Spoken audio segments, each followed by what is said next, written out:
പ്രിയങ്കുകലികാശ്യാമം രൂപേണ പ്രതിമം ബുധം സൗമ്യം സൗമ്യഗുണോപേതം തം ബുധം പ്രണമാമ്യഹം.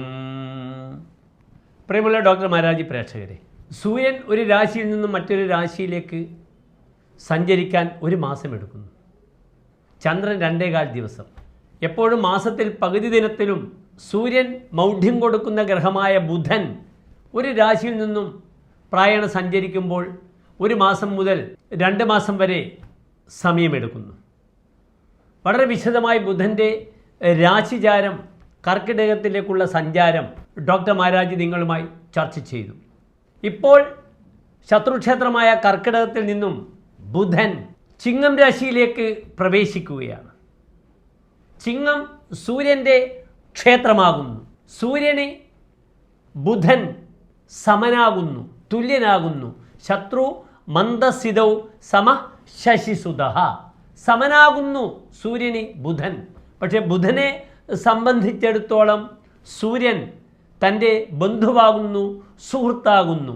ജ്യോതിശാസ്ത്രത്തിൽ വളരെയധികം പ്രത്യേകതകളുള്ള ഗ്രഹമാകുന്നു ബുധൻ. എപ്പോഴാണ് ബുധൻ്റെ രാശിചാരം സംഭവിക്കുന്നതെന്ന് നമുക്ക് ചിന്തിക്കണം.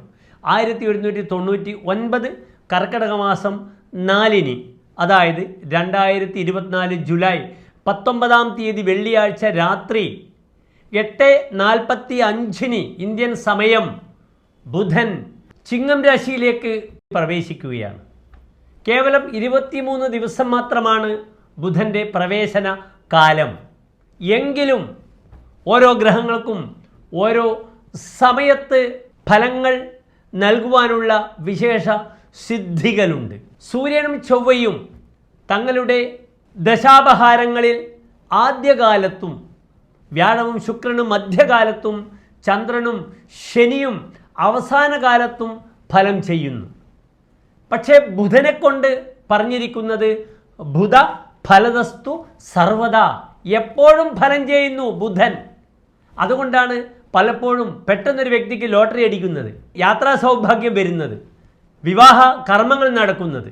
അതിനാൽ ബുധൻ ഏത് സമയത്തും ഫലം ചെയ്യുന്ന ഒരു ഗ്രഹമാണ് ജ്യോതിഷത്തിൽ എന്ന ഒരു പ്രത്യേകത ബുധനുണ്ട്. ഈ ചിങ്ങരാശിയിൽ നിൽക്കുന്ന ബുധൻ ധാരാളം ഗുണഫലങ്ങൾ ചെയ്യും. ഏതെല്ലാം രാശിക്കാർക്കാണ് ബുധൻ്റെ ശുഭാശുഭ ഫലങ്ങൾ എന്ന് നമുക്ക് ചിന്തിക്കണം. ഇവിടെ ചിങ്ങത്തിൽ വരുന്ന ബുധൻ്റെ ആശ്രയ ഫലം അത്ര ശുഭമല്ല. സ്ത്രീദേഷ്യോ വിധന സുഖാത്മജ അടനോജ്ഞ സ്ത്രീലോല സുപരിഭവ അർക്കരാശികേ ജ്ഞേ. ബുധൻ അർക്കരാശികേ ചിങ്ങൻ രാശിയിൽ വരുമ്പോൾ, സൂര്യൻ്റെ രാശിയിൽ വരുമ്പോൾ സ്ത്രീദ്വേഷ ഭവതി. സ്ത്രീഭിः ദ്വേഷ്ടും യോഗ്യ. സ്ത്രീകളാൽ വെറുക്കപ്പെടുവാൻ സാധ്യതയുള്ളവനായി തീരുന്നു എന്നാണ് ഈ വാക്കിനർത്ഥം. വിധന സുഖ ആത്മജ. വിഗതം ധനം സുഖം ആത്മജ യസ്മാത് സഹ. ഇദ്ദേഹത്തിന് ധനത്തിൽ നിന്നും സുഖത്തിൽ നിന്നും സന്താനങ്ങളിൽ നിന്നും വിഗത മാറി നിൽക്കേണ്ടി വരുന്നൊരവസ്ഥ വരുന്നു. ധനം കുറയുന്നു, സുഖം കുറയുന്നു, മക്കൾ അകന്നു നിൽക്കുന്നൊരവസ്ഥ സംജാതമാകുന്നു. അടനഹ സഹ പരിഭ്രമണശീല ഭവതി. അയാൾ സഞ്ചരിച്ചു കൊണ്ടിരിക്കുന്നു. സഹ അജ്ഞഃ ഭവതി ന ജ്ഞായതേ ഇതി അജ്ഞഃ. അദ്ദേഹത്തിന് അറിവുണ്ടാകുന്നില്ല. പല കാര്യത്തിലും തൻ്റെ ബൗദ്ധിക തലത്തിൽ ചിന്തിക്കുവാനുള്ള ഒരു ശക്തി ഈ ചിങ്ങൻ രാശിയിൽ നിൽക്കുന്ന ബുധന് നഷ്ടപ്പെടുന്നു. സ്ത്രീലോലഹ സഹ സ്ത്രീഷു ലോലഹ ഭവതി. ഇയാൾ സ്ത്രീകളിൽ ലോലത്വം, ബലഹീനത പ്രകടിപ്പിക്കുന്നു. സുപരിഭവ സഹ സമ്യക് പരിഭവ ഭവതി. അയാൾ എല്ലായ്പ്പോഴും പരിഭവത്തോടു കൂടിയിരിക്കുന്നു, സംതൃപ്തിയില്ല അദ്ദേഹത്തിന്. ഇങ്ങനെയൊക്കെയാണ് ചിങ്ങൻ രാശിയിൽ നിൽക്കുന്ന ബുധൻ്റെ ആശ്രയ ഫലം. ബുധനെ കൊണ്ട് ലോകത്തിൽ ആയിരക്കണക്കിന് കാരക ധർമ്മങ്ങൾ, വിഷയങ്ങൾ നമുക്ക് ചിന്തിക്കേണ്ടിയിരിക്കുന്നു. ഫലദീപികയിൽ 2-ാം സർഗത്തിൽ 4-ാം ശ്ലോകത്തിൽ സവിസ്തരം മന്ത്രേശ്വരൻ വിശദീകരിച്ചിട്ടുണ്ട്.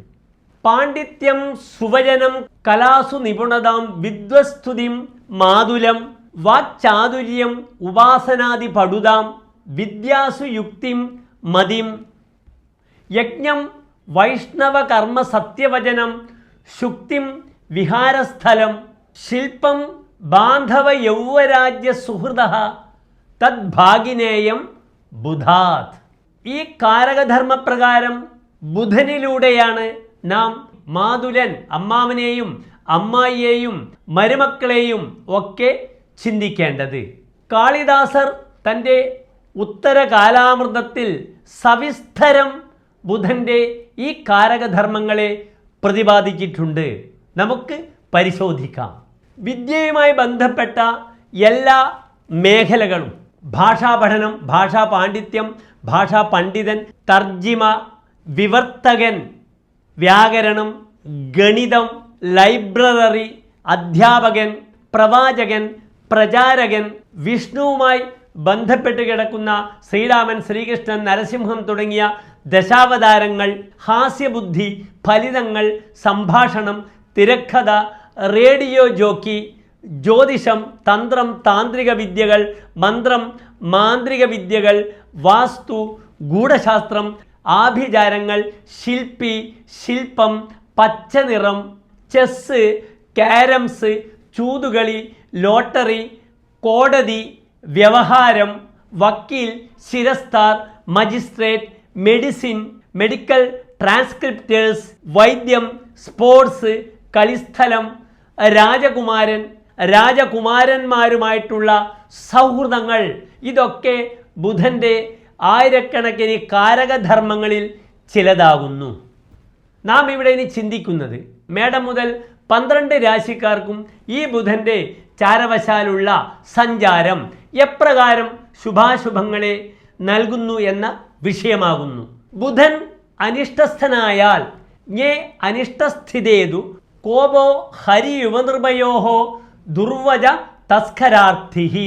ബുധൻ അനിഷ്ടസ്ഥനായി 12 ഭാവങ്ങളിൽ നിൽക്കുകയാണെങ്കിൽ ഹരി യുവനിർഭയോഹോ കോപഹ, വിഷ്ണുവിൻ്റെ കോപവും യുവനിർഭയോഹോ രാജകുമാരൻ്റെ കോപവും ഉണ്ടാകുമെന്നാണ്. ഇന്ന് രാജാവിനേക്കാളും മന്ത്രിയേക്കാളും MLA-യേക്കാളും പ്രമാണിയേക്കാളും ശക്തരാണ് അവരുടെ മക്കൾ. അതുകൊണ്ട് പ്രിൻസ് രാജകുമാരന്മാരുമായുള്ള ശത്രുത ബുധൻ അനിഷ്ടസ്ഥനാണെങ്കിൽ സമ്പാദിക്കുന്നതാണ്. ദുർവജഹ, തൻ്റെ വാക്കുകൊണ്ട് തനിക്ക് ധാരാളം ശത്രുത ഉണ്ടാക്കപ്പെടുന്നു. തസ്കരാർത്ഥി, കള്ളന്മാരെ കൊണ്ടുള്ള ഉപദ്രവങ്ങൾ വളരെ കൂടുന്നു. ഹോരാചാര്യർ പറഞ്ഞിരിക്കുന്ന ഫലവും ഇപ്രകാരമാണ്. പാരുഷ്യശ്രമബന്ധ മാനസരുജാഹ പീഡാജ ധാതുത്രയാൽ, വാതപിത്ത കഫങ്ങളെ കൊണ്ടുള്ള ഉപദ്രവങ്ങൾ ഉണ്ടാകുന്നു. തന്നെ വാക്കുകൊണ്ട് പരുഷത ഉണ്ടാകുന്നു. വളരെയധികം അധ്വാനിക്കേണ്ടി വരുന്നു. ബന്ധനത്തിൽ പെടുന്നു. മാനസികമായ രോഗമുണ്ടാക്കുന്നു. ബുധൻ പാപഗ്രഹങ്ങളോട് കൂടുമ്പോൾ തന്നെ പാപിയായി മാറുന്നു. വളരെയധികം ശരീരത്തിനേക്കാളും മനസ്സിന് രോഗമുണ്ടാക്കുന്നു ബുധനിലൂടെ. കാരണം ജ്യോതിശാസ്ത്രത്തിൽ നമ്മുടെ ഓറയിൽ ബുധൻ പ്രതിനിധാനം ചെയ്തിരിക്കുന്നത് അനാഹത ചക്രമാകുന്നു, ഹൃദയചക്രമാകുന്നു. പെട്ടെന്ന് മനസ്സിൻ്റെ ബാലൻസ് തെറ്റുക എന്ന ഒരധർമ്മം പലപ്പോഴും ബുധൻ ഒരു ജാതകത്തിൽ ദുസ്ഥാനത്ത് നിൽക്കുമ്പോൾ ചെയ്യുന്നതാണ്. ഇനി ബുധൻ ഇഷ്ടസ്ഥാനങ്ങളിൽ നിൽക്കുകയാണെങ്കിൽ അശ്വഹേമ ക്ഷിതി സുഹൃത്, കുതിരകളുടെ ലാഭം, സ്വർണലാഭം, ഭൂമി ലാഭം, സുഹൃത്തുക്കളിലൂടെ സമ്പത്തുകൾ വരിക, അവനീദേവ ഗുരുവർത്ഥലാഭ, രാജാവിലൂടെയും ബ്രാഹ്മണന്മാരിലൂടെയും ഗുരുക്കന്മാരിലൂടെയും തനിക്ക് ധനം ലഭിക്കുക, അർത്ഥൗ ദൗത്യാച്ച ശില്പേരവി, ശില്പവേലകളിലൂടെയും ദൗത്യ മധ്യസ്ഥൻ, ഉടമ്പടി, ബ്രോക്കറേജ്, ഇതിലൂടെയും ധാരാളം ധനം ലഭിക്കുക. സ്തുതിരവി വിദുഷാം, വിദ്വാൻമാർ, പണ്ഡിതന്മാർ പുകഴ്ത്തുന്ന രീതിയിൽ അറിവിൻ്റെ മേഖലയിൽ ചക്രവാളത്തിൽ തനിക്ക് വ്യാപരിക്കുവാനുള്ള സുവർണാവസരം ലഭിക്കുക. ബുദ്ധി, ബൗദ്ധിക തലത്തിൽ വളരെയധികം അഭിവൃദ്ധിയും ഉണ്ടാക്കുന്നു. അങ്ങനെ ബുധനെ കൊണ്ട് ഈ 12 ഭാവങ്ങളിൽ അനിഷ്ടഭാവങ്ങളിൽ നിന്നാൽ ഇഷ്ടഭാവങ്ങളിൽ നിന്നാലുള്ള ഫലങ്ങളാണ് നാം ഇവിടെ സൂചിപ്പിച്ചത്. ഇനി നാം ചർച്ച ചെയ്യുന്നു മേടൻ രാശി മുതൽ ബുധൻ്റെ ഈ 23 ദിവസക്കാലം എപ്രകാരം ഗുണകരമാവും, ശുഭാശുഭങ്ങൾ ഉണ്ടാകുമെന്ന ചിന്ത. നാം അടുത്തതായി ചർച്ച ചെയ്യുന്നു മകരം, കുംഭം, മീനം രാശിക്കാരുടെ ഈ ബുധൻ്റെ ചാരവശാലുള്ള ശുഭാശുഭ ഫലങ്ങൾ. ആദ്യമായി മകരൻ രാശി. മകരൻ രാശി എന്ന് വെച്ചാൽ ഉത്രാടം നക്ഷത്രത്തിൻ്റെ അവസാനത്തെ 45 നാഴിക, തിരുവോണം, അവിട്ടം നക്ഷത്രത്തിൻ്റെ ആദ്യത്തെ 30 നാഴികകൾ. ഇവിടെ മകരൻ രാശിക്കാർക്ക് ബുധൻ 6, 9 ഭാവാധിപനായി അഷ്ടമഭാവത്തിൽ നിൽക്കുന്നു. കഴിഞ്ഞ മാസങ്ങളിൽ ബുധൻ നിന്നത് 7ാം ഭാവത്തിലായിരുന്നു. പലപ്പോഴും വിവാഹ തീരുമാനങ്ങളും യാത്രയും ഒക്കെ വളരെ അനുകൂലമായ സമയമായിരുന്നു മകരം രാശിക്കാർക്ക്. പക്ഷെ ഇവിടെ ഇന്ന് മകരം രാശിക്കാർക്ക് ബുധൻ അഷ്ടമഭാവത്തിൽ നിൽക്കുന്നു. ഞാൻ പലപ്പോഴും സൂചിപ്പിച്ചിട്ടുണ്ട്, ശുഭഗ്രഹങ്ങൾക്കും പാപഗ്രഹങ്ങൾക്കും ഏറ്റവും അനിഷ്ടമായ ഭാവമാകുന്നു അഷ്ടമഭാവം. ബുധൻ 8ൽ വന്നാൽ മാത്രമേ ഒരു അനുകൂലമായ ഫലം ജ്യോതിശാസ്ത്രത്തിൽ പറഞ്ഞിട്ടുള്ളൂ.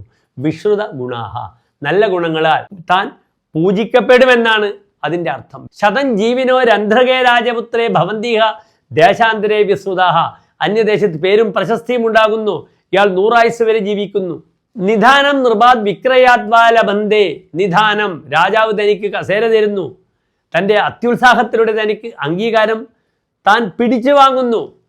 യുവത്യുത്സവം ക്രീഡനം പ്രീതിമന്ദഹ. യുവതികളുമായി രമിക്കുന്നു, ഉത്സാഹത്തിലേർപ്പെടുന്നു, മനസ്സും ലഭിക്കുന്നു എന്ന ഒരു ഫലം പറഞ്ഞിട്ടുണ്ട്. ഇവിടെയാണ് നാം ഏറ്റവും ശ്രദ്ധിക്കേണ്ടത്. ഇവിടെ ബുധന്റെ ആശ്രയഫലം വളരെ മോശമാണ്. സ്ത്രീദ്വേഷ്യോ വിധന സുഖാത്മജഃ അടനഃ സ്ത്രീലോല സുപരിഭവഃ അർക്കരാശികേ ஞേ. അന്യദേശത്ത് പോകാം, പ്രശസ്തി ഉണ്ടാകും. തൻ്റെ പ്രശസ്തി, പേരും പെരുമയും വാനോളം വരും. പക്ഷെ അവിടെ സ്ത്രീ വിഷയത്തിൽ തനിക്ക് പേരുദോഷം വരും. താൻ സ്ത്രീകളോട് ലോലത്വം പ്രകടിപ്പിക്കുകയാണെങ്കിൽ തൻ്റെ പേരിന് നാശമുണ്ടാകും. സ്ത്രീകളോടുള്ള തൻ്റെ സമീപനം അല്ലെങ്കിൽ ദൗർബല്യം കാരണം സ്ത്രീകൾ തനിക്കെതിരെ ദ്വേഷിക്കുന്ന, തനിക്കെതിരെ ആരോപണങ്ങൾ ഉന്നയിക്കുന്ന ഒരു സമയമാണ് മുന്നിലുള്ളത്. അതുകൊണ്ട് പദവിയിലുള്ള വ്യക്തികൾ, അത് രാഷ്ട്രീയത്തിലായാലും വ്യാപാരത്തിലായാലും അധ്യാപക വൃത്തിയിലുള്ളവരായാലും കോളേജ് പ്രൊഫസർമാരായാലും വിദ്യാഭ്യാസ വിചക്ഷണന്മാരായാലും വളരെയധികം ശ്രദ്ധിക്കണം. പേരുദോഷം വരുന്ന ഒരു 23 ദിനങ്ങൾ കൂടെയുണ്ട്. ദൗർബല്യങ്ങൾ പ്രകടിപ്പിക്കാതിരിക്കുക. അത് തൻ്റെയും തൻ്റെ കുടുംബത്തിനെയും ബന്ധുമിത്രാദികളിലും തന്നെ പറ്റിയുള്ള അവമതിപ്പ് വരുവാനുള്ള കാരണമാകും. തലകുനിച്ച് നടക്കേണ്ടുന്നൊരവസ്ഥ ഈ വിഷയത്തിലുണ്ടാകും. ബാക്കി എല്ലാ വിഷയങ്ങളിലും ബുധൻ വളരെ ശക്തനാണ്. അച്ഛനെ പിരിഞ്ഞിരിക്കേണ്ടുന്ന അവസ്ഥ വരും. അച്ഛൻ്റെ ആരോഗ്യസ്ഥിതി വളരെ മോശമായിരിക്കും. ശത്രുക്കൾ തനിക്കെതിരെ പാരപണിയുന്നത് ഈ സ്ത്രീ വിഷയത്തിലും ഇതുപോലെയുള്ള മറ്റ് വിഷയങ്ങളിലുമായിരിക്കും. അതുകൊണ്ട് വളരെയധികം ജാഗ്രത പാലിക്കുക. മകരൻ രാശിക്കാർ ഏറ്റവും അധികം ദൈവങ്ങളെ വിളിക്കേണ്ടുന്ന വാരങ്ങളാണ് മുന്നിലുള്ളത്. രോഗിയായ പിതാവിൻ്റെ പേരിൽ മൃത്യുഞ്ജയ പുഷ്പാഞ്ജലി ചെയ്യണം. തൻ്റെ ആരോഗ്യ വിഷയം തൻ്റെ പ്രൊട്ടക്ഷൻ ആയിക്കൊണ്ട് നരസിംഹക്ഷേത്രത്തിൽ പാനകം, തുളസിമാല, സുദർശന പുഷ്പാഞ്ജലി ഒക്കെ അനുഷ്ഠിക്കണം. വളരെ ശ്രദ്ധിക്കണം തന്നെ മുന്നിലുള്ള ഈ 3 വാരങ്ങൾ. അടുത്തതായി കുംഭൻ രാശി. അവിട്ടം നക്ഷത്രത്തിന്റെ അവസാനത്തെ 30 നാഴിക, ചതയം പുരുരുട്ടാതി നക്ഷത്രത്തിന്റെ ആദ്യത്തെ 45 നാഴികകൾ വരുന്ന കുംഭൻ രാശിക്കാർക്ക് പ്രായണ ബുധൻ 7ാം ഭാവത്തിൽ നിൽക്കുന്നു. ഈ 7ാം ഭാവത്തിൽ ബുധൻ നിൽക്കുന്നത് യാത്രാ വിഷയത്തിലൊക്കെ നല്ലതാണ്. കുട്ടികൾക്ക് പഠനം, അവരുടെ ഹയർ സ്റ്റഡീസ്, എഡ്യൂക്കേഷൻ, ഇതിനൊക്കെ ബുധൻ 7ാം ഭാവത്തിൽ നിൽക്കുന്ന ബുധൻ സൗഖ്യത്തെ പ്രദാനം ചെയ്യുന്നു. സൗമ്യ വിവാഹഘടന, സന്താനങ്ങളുടെ വിവാഹങ്ങൾക്ക് തീരുമാനങ്ങൾ ഉണ്ടാകുന്നു. നഷ്ടാർത്ഥലാഭ, നഷ്ടപ്പെട്ട ധനം തിരികെ വരാൻ സഹായിക്കുന്നു. മധ്യസ്ഥത്തിലൂടെ, ചർച്ചയിലൂടെ തനിക്ക് ലഭിക്കേണ്ടുന്ന ധനത്തിനെ പറ്റി തീരുമാനങ്ങൾ ഉണ്ടാക്കാൻ ഈ 3 വാരങ്ങൾ വളരെ പര്യാപ്തമാണ്. സുതൻ ഭോഗാവാപ്തിർ, നല്ല സ്ത്രീയുടെ ഭോഗസുഖങ്ങൾ ലഭിക്കുന്നു, കാമിനിമാരെ ലഭിക്കുന്നു. വിദേശയാത്ര സുഹൃത്ത് ആയാനാധികം സ്യാത് ഫലം, വിദേശത്തുള്ള തൻ്റെ സുഹൃത്തുക്കൾ വരുന്നു, അത് തനിക്ക് വളരെയധികം ഗുണകരമാവുന്നു. സാമ്പത്തികമായാലും അവരുടെ കൂടെ ഉല്ലാസ യാത്രകൾ നടത്തിയും ഈ ദിനങ്ങളെ മനോഹരമാക്കാൻ കഴിയുന്നു. പ്രത്യേകിച്ച് വിദ്യാർത്ഥികൾക്ക്, മക്കൾക്ക് വളരെ അനുകൂലമായ സമയമാണ്. മറ്റൊരു പ്രധാനപ്പെട്ട വിഷയം ഭാര്യയുടെ ആരോഗ്യത്തെ വളരെയധികം ശ്രദ്ധിക്കേണ്ടിയിരിക്കുന്നു. രന്ത്രേശ സുതബോധവ മതഗതോ നൃണാം നിഹന്തി അങ്കനാം. അഷ്ടമാധിപനായ ഗ്രഹം 7-ൽ വന്നാൽ ഭാര്യ സൗഖ്യമല്ല ഉണ്ടാവുക, ഭാര്യയ്ക്ക് ശാരീരികമായ അസ്വസ്ഥതകൾ വരുന്ന സമയമാണ്. ഭാര്യയ്ക്ക് കർക്കിടക മാസത്തിൽ ചികിത്സ വേണമെങ്കിലോ കർക്കിടക കഞ്ഞി കഴിക്കണമെങ്കിലോ ആരോഗ്യപരമായ വിഷയങ്ങളിൽ ഏറ്റവും അധികം ശ്രദ്ധ അനുഷ്ഠിക്കേണ്ട വാരങ്ങളാകുന്നു. ഹെൽത്ത് ഇൻഷുറൻസ് എടുക്കുന്നവർക്ക് ഈ ബുധൻ്റെ മാറ്റം വളരെയധികം ഗുണങ്ങളെ പ്രദാനം ചെയ്യുന്നതാണ്. അടുത്തതായി മീനം രാശി. മീനം രാശിക്കാർക്ക് പ്രായണ ബുധൻ 6-ാം ഭാവത്തിൽ നിൽക്കുന്നു. ബുധൻ 7-4 ഭാവാധിപത്യമുള്ള ഗ്രഹമാണ്. 7-ാം ഭാവം ദാമ്പത്യമാണ്. ഇവിടെ ദാമ്പത്യപതിയായ ഗ്രഹം 7-ാം ഭാവം ബുധൻ ശത്രുസ്ഥാനത്താണ് നിൽക്കുന്നത്, 6-ാം ഭാവത്തിൽ നിൽക്കുന്നു. കളത്രേശൻ അരവ് നിന്നാൽ കളത്രം ശത്രുവായി വരും. വിവാഹവതിയായ ഗ്രഹം 6-ാം ഭാവത്തിൽ ശത്രുസ്ഥാനത്ത് വന്നാൽ ഭാര്യ ശത്രുവാകുന്നു. വളരെയധികം ശ്രദ്ധിക്കുക. വൈവാഹിക ജീവിതത്തിലുണ്ടാകുന്ന അണ്ടർസ്റ്റാൻഡിങ്ങുകൾ, അഡ്ജസ്റ്റ്മെൻറ്റുകൾ പല രീതിയിലും പാളിപ്പോകുന്ന വാരങ്ങളാണ് നിങ്ങളെ മുന്നിലുള്ളത്. മറ്റൊരു വിഷയം കൂടിയുണ്ട്. 4-ാം ഭാവാധിപനായ ബുധൻ 6-ാം ഭാവത്തിൽ നിൽക്കുന്നു. 4-ാം ഇടം എന്ന് വെച്ചാൽ തൻ്റെ സുഖം, സ്വസ്ഥത, മാതാവ്, അമ്മാമൻ, മരുമകൻ, ഇതൊക്കെ ചിന്തിക്കേണ്ടുന്ന ഭാവം ശത്രുഭാവത്തിൽ 6-ാം ഭാവത്തിൽ നിൽക്കുന്നു. പലപ്പോഴും ബാലൻസ് ചെയ്യേണ്ടി വരും. തൻ്റെ അമ്മയുടെയും ബന്ധുക്കളുടെയും ഭാര്യയുടെയും ഇടയിൽ നല്ല ഒരു സർക്കസുകാരനായി നയിക്കേണ്ടുന്ന സമയമാകുന്നു മീനം രാശിക്കാർക്ക്. തൽക്കാലം കർക്കിടക മാസത്തിൽ ഭാര്യ അവരുടെ വീട്ടിൽ പോവുകയാണ്. സുഖചികിത്സക്ക് അതിനു വേണ്ട സംവിധാനങ്ങൾ ചെയ്തു കൊടുക്കുക. വീട്ടിൽ ശാന്തിയും സമാധാനവും പുരുഷന്മാർക്ക് ലഭിക്കുന്ന വാരങ്ങളാകുന്നു ഈ 3 വാരം. മറ്റൊരു പ്രധാനപ്പെട്ട വിഷയം, ഭാര്യ ചികിത്സ ചെയ്യുകയാണ്. അപ്പോൾ ഭാര്യയുമായി പാർഷ്യലായി അകന്നു കഴിയുന്നൊരവസ്ഥ വീട്ടിലായാലും നല്ലതാണ്. ഭാര്യയ്ക്ക് ശാരീരികമായി സ്വസ്ഥത ലഭിക്കട്ടെ ഈ 3 ആഴ്ചക്കാലം കർക്കിടക മാസം. അമ്മയെ കൂടുതൽ ശ്രദ്ധിക്കുക, അമ്മയുടെ അതൃപ്തി വാങ്ങാതിരിക്കുക. ശാരീരികമായ ക്ലേശമുള്ള അമ്മയുടെ പേരിൽ മൃത്യുഞ്ജയ പുഷ്പാഞ്ജലി ചെയ്യുന്നത് ഈ വാരങ്ങളിൽ വളരെ അനുകൂലമാണ്. ഇവിടെ ഞാൻ സൂചിപ്പിച്ചു 3 രാശികളിൽ മകരൻ രാശിക്കാർക്കും മീനൻ രാശിക്കാർക്കും പ്രായേണ ഈ ബുധൻ്റെ സ്ഥിതി അത്ര ഉത്തമമല്ല. അതിനാൽ പരിഹാരം ചെയ്യുക. ഓം ലക്ഷ്മി നരസിംഹ മൂർത്തയേ നമഃ എന്ന മന്ത്രം താൽക്കാലിക പ്രതിസന്ധികളിൽ നിന്നും നിങ്ങൾക്ക് പരിഹാരമാകുന്നതാണ്. എല്ലാ മകരം, കുംഭം, മീനൻ രാശിക്കാർക്കും ശോഭനമായ ബുധൻ്റെ മാറ്റക്കാലം ആശംസിക്കുന്നു. നന്ദി, നമസ്കാരം.